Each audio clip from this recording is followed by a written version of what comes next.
delay. Liz Truss then started the negotiations. We inherited a negotiation in which the principle of giving up UK sovereignty had already been conceded by the previous Tory government. Our deal has concluded those negotiations in the national interest. Now, there's obviously a cost to maintaining such a valuable asset. We pay for other military bases. Allies like the US and France do the same. This cost is part and parcel of using Britain's global reach to keep us safe at home. And it will be less than the cost of running one aircraft carrier for a year. Today's agreement is the only way to maintain the base in the long term. There is no alternative. We will never gamble with national security. So we have acted to secure our national interest, to strengthen our national security, and to protect the British people for many years to come. Thank you. Now let me hand over to the Defence Secretary and then to General Hockenhull to say a few words. Defence Secretary. Thank you, Prime Minister. As the world becomes more dangerous, the Diego Garcia military base becomes more important. But I want to underline the urgency and uncertainty over the future control of this UK base. Within weeks, we faced new legal rulings which would weaken the UK's full operational sovereignty over this base. And within just a few years, this irreplaceable military and intelligence base would become inoperable. That's why we've taken action today. That's why the Prime Minister has signed this treaty today, securing this base for the next 99 years and beyond. Our allied nations are right behind us and behind this deal: the US, Australia, New Zealand, India, Canada. Others want to see this base closed. They want to see this deal collapse. China, Russia, Iran. The value of this deal is beyond doubt. Full control of Diego Garcia for the next 99 years and beyond. Full control and protection of the electromagnetic spectrum, that priceless intelligence, communications, sensors, radar. A strengthened buffer zone so we can control the seas and the skies immediately around Diego Garcia, and wider islands up to 100 miles, an effective veto over any developments or hostile activities. And with the base in jeopardy, no action was no option. And anyone who would argue to abandon this deal would abandon this base. So let me be clear. The British people and our British forces are safer today and into the future because of this deal. Thank you. Thank you. General Hockenhull, can I turn to you? Thank you, Prime Minister and Secretary of State. I think it's useful to add a military perspective here. The way we see this is very simple. Diego Garcia provides a vital capability to the armed forces, to our US allies, and for our shared contribution to global security. The geography offers immense and irreplaceable global reach, enabling us to pivot forces westward toward Africa and the Middle East, or eastward towards Southeast Asia and the Pacific. Added to that are the facilities on the base. A deep water port capable of hosting nuclear submarines and aircraft carriers, a runway capable of operating every type of military aircraft with the logistical support required for modern operations, and the satellite and communications infrastructure that the Prime Minister mentioned. It is a unique asset for Britain's defence and security. It gives us the ability to deploy a wide range of capabilities over a huge geography. Now, Diego Garcia proved its worth through the long years of counter-terrorism operations and proves its value today by supporting our ability to protect maritime trade. It will be of even greater strategic significance in the future.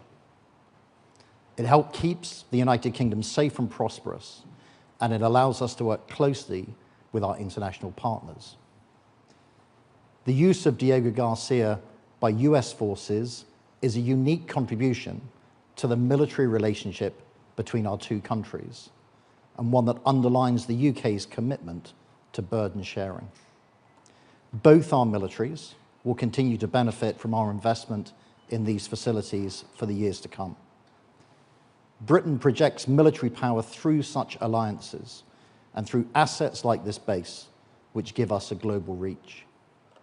I welcome the long-term certainty that this treaty brings.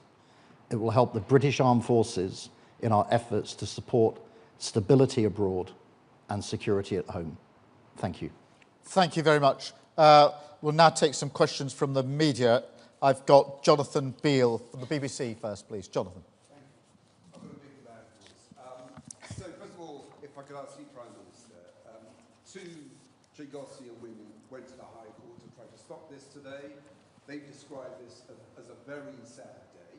They say they do not want to hand their rights to Mauritius. What do you say to them? And then, isn't it time to level with the British taxpayer as to how much this is going to cost? I noticed you said it was going to cost the equivalent of the operational cost of an aircraft carrier. If you could actually spell that out, that would be helpful.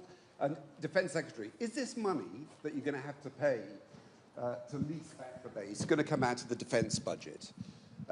And you're not going to get a single bullet, an extra soldier, or even a shell for Ukraine in return for that. So just what's the value of that? And then General Jim, if I can just ask, a quote back to you from Jack Watling at RUSI. The UK has ceded strategic ground when it did not have to and has got nothing in return. Thank you. Thank you very much. On the Chagossian challenge, obviously the fact there was a challenge delayed the signing, but in a way was a good thing, because a court has now heard the arguments for and against and come down conclusively in the High Court in favour of the government's argument that was put forward this morning. So that challenge was made. That challenge has now been determined in our courts after legal argument, and that's the right way to determine it. Well, they made their case. I mean, there are different views, which I understand in different parts of the community, but the challenge that was put to us was made in court. The court heard the matter this morning on legal argument and came to a firm ruling in our favour. On the question of costs, the cost of this is an average per year cost of £100 million, £101 million a year is the average cost. The net overall cost is therefore £3.4 billion overall. That's over the 99 years. That is, as I mentioned a moment ago, the average 100 million per year is about the same or slightly less than the running cost of an aircraft carrier minus the aircraft. Now, given the significance of this facility, both the geography and the capability, you can see that as measured against an aircraft carrier running costs, that this is very good value for money. I should also say that it's very similar to arrangements made by other allies, the US and France, in relation to the bases that they lease and make arrangements for as well. So it's in keeping with those payments. Can I also, just before General Jim comes to this, just begin to answer the question you put to him, that did we have to do this? And the answer to that is there has already been an advisory opinion against the United Kingdom. All the advice, and nobody disputes this, is that should there be further legal proceedings, they're going to go against the United Kingdom.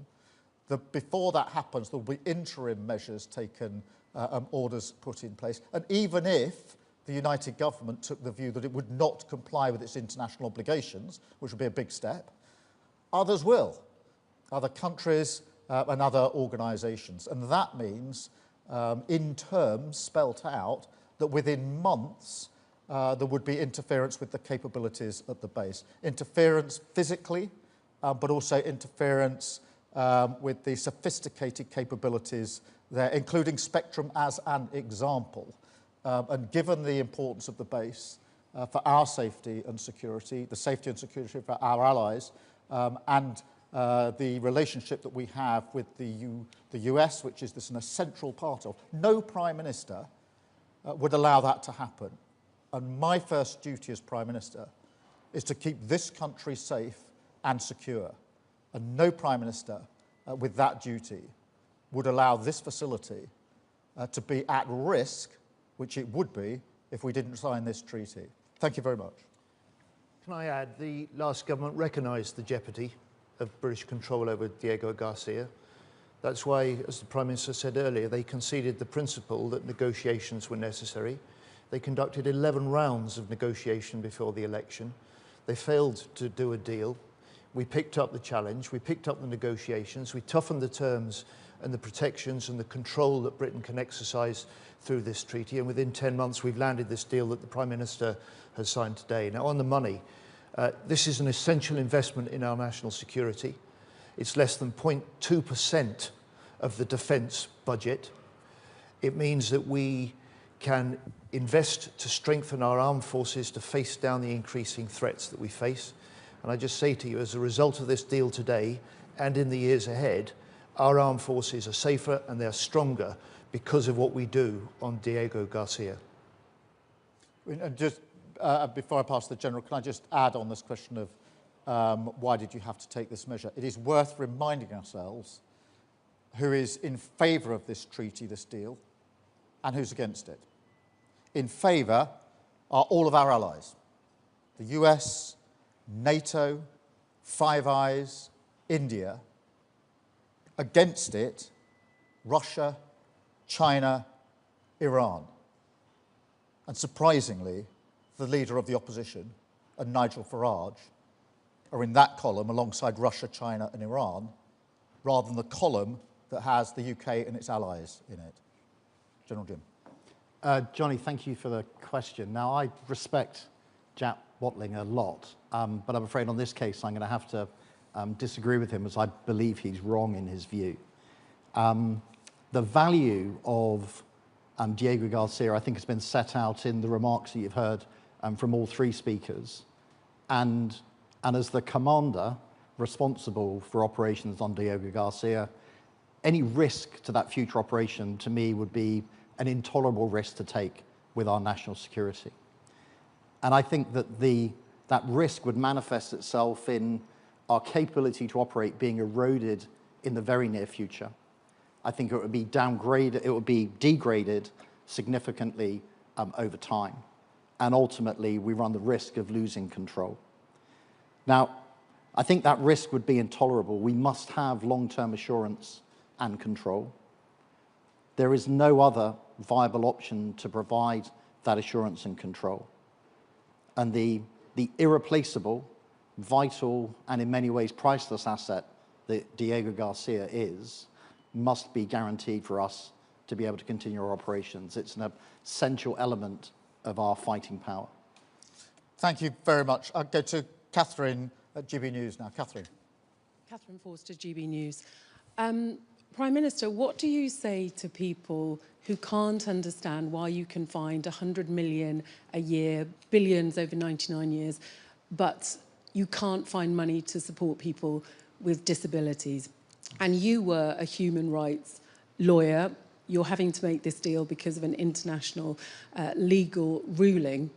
But the Chagossians that brought that case last night, that got that temporary injunction, feel that it breaches their human rights, and they're being treated just as shoddily as when the government booted them out of the Chagos Islands back in the 60s. What do you say to them? Well, let me take all three parts of that question.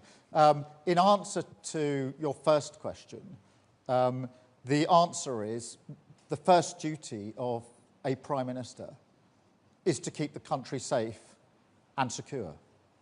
And this base is vital in that respect. Its location, its physical use, and its capability including the spectrum capability. That capability has already had huge impact around the globe in relation to combating and defeating our adversaries. It is vital to keep our armed forces safe in their operations. And it is, as I say, measured against other defence spend, it is year on year less than the cost of running an aircraft carrier minus the aircraft.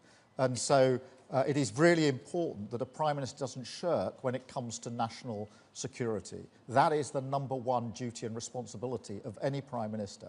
It is a duty and responsibility that I take extremely seriously. In relation to legal rulings, true, there's already been an advisory opinion against us. And true it is, but for this treaty, there would certainly be further legal proceedings leading to binding judgments with interim orders on the way, which would be put in place in a number of months. Now, even if I stood here and said to you, the UK government would defy international law, which would be an extremely unusual position to take, others won't. Other countries and other organisations. And that means the risk of interference with the capability is there because of the action of others.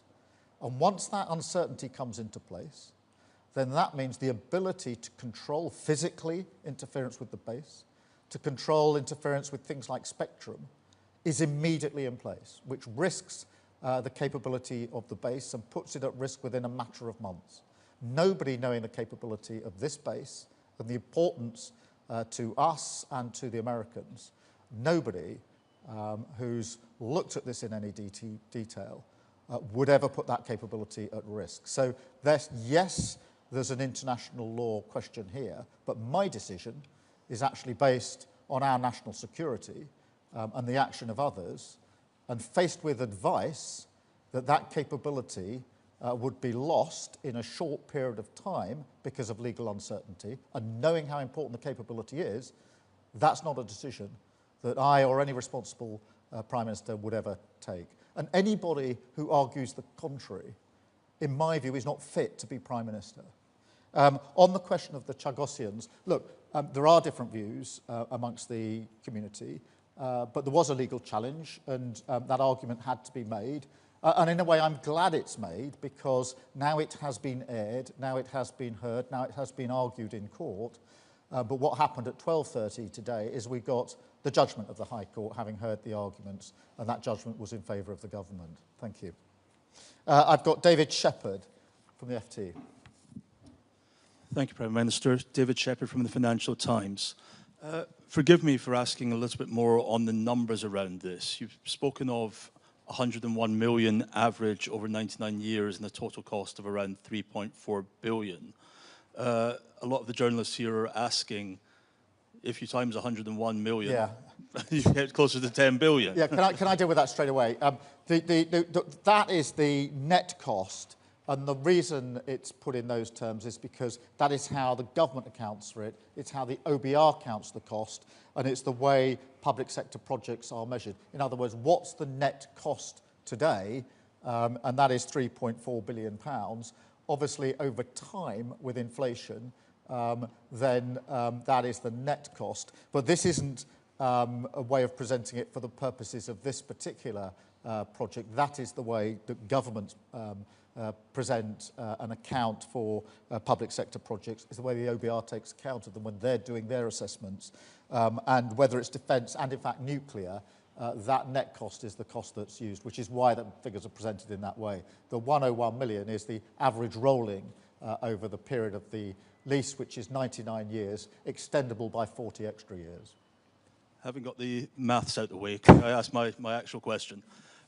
Given the vital importance of this base, not just to the UK, but to our allies, will we be asking allies like the United States to make additional contributions towards the payment for the base? Yeah, let me deal with that directly, because this is a capability that is of vital use to both the UK and the US. And we obviously have, in relation to the US, a special relationship on defence and security and intelligence sharing. No two countries share intelligence in the way that the UK and the US does. In relation to this base, which we both make huge use of, we are paying under this treaty in the way I've just set out. The US is paying the running costs of the base, which are much greater than the costs that we are bearing. And therefore, there are different contributions to different aspects, if you like. We are paying under the treaty in the way that's set out. The US are paying the running costs of the base, which are far greater than the cost that we are bearing. Together, there is obviously that shared interest in the base, a vital capability for both of us. Thank you very much. And I've got Claire Sadler from BFBS. Hi. What would you say to UK military personnel who are either stationed there or passing through there who might be concerned about the change in the dynamics in the region? And also, what guarantees are there that any military operations are going to be able to continue totally uninterrupted? Well, the message would be, whether it's merchant personality or any other personnel, is you are safer now as a result of this treaty, because the uncertainty would have led to a potential compromise of this facility. So it is really important. In terms of military personnel, this base, this facility, has been used to protect our forces many times over. And by securing this treaty, this deal, it is now fully in place to protect them for 100 years, generations, with an option to add another 40 years to that. And as the Defence Secretary set out, not only the base, but the outer islands come under this treaty, and an ability to control what happens up to 100 nautical miles from the base. So in terms of the protection of our military, our armed forces, our service personnel, this ensures that they have the maximum protection wherever they may be, in just the same way as we had before. And that is amongst the reasons that was uppermost in my mind when I took the decision that I did, that this was vital for our national security. Thank you all very much. Thank you.